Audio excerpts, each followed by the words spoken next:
Hey there, it's Surging Chaos. This week I'll be looking at one interesting phenomenon that has occurred due to the popularity of EDH.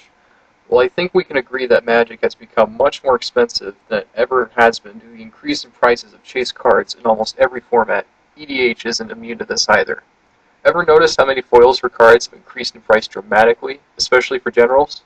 I brought this up with a fair number of people, and they're like, really? I never really knew that. You might as well go check it out yourself if you actually haven't noticed it. It's almost pretty alarming.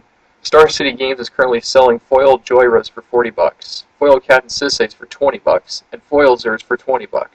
If you look at other EDH specific cards as well, many of them have also had their foil versions absolutely skyrocket in value.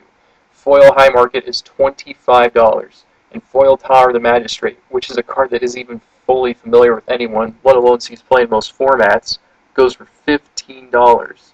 There are some other examples of this phenomenon that aren't as exaggerated, but still exists.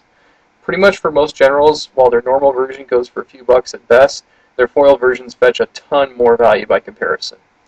Interestingly enough, Sol Ring's value has been pretty constant for the most part. Yes, it wasn't revised, which definitely contributes to its low price compared to its other counterparts in its other sets, but Sol Ring is probably the flagship card of EDH. Every deck can put it in, and it instantly makes any deck better because of it. While other cards have exploded in value due to the immense popularity of EDH, it's almost weird that Sol Ring's price hasn't fluctuated that much, even though it's the ultimate utility card for the format.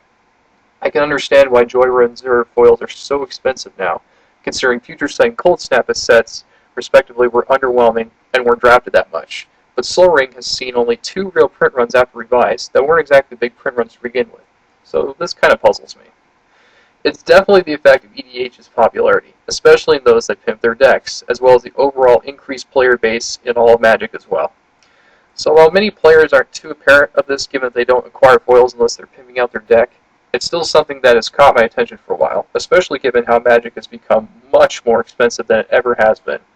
Share your thoughts about how many EDH foils have reached unheard prices before the format came into fruition in the comments and the thread on MTG Salvation that I'll have linked in the video description.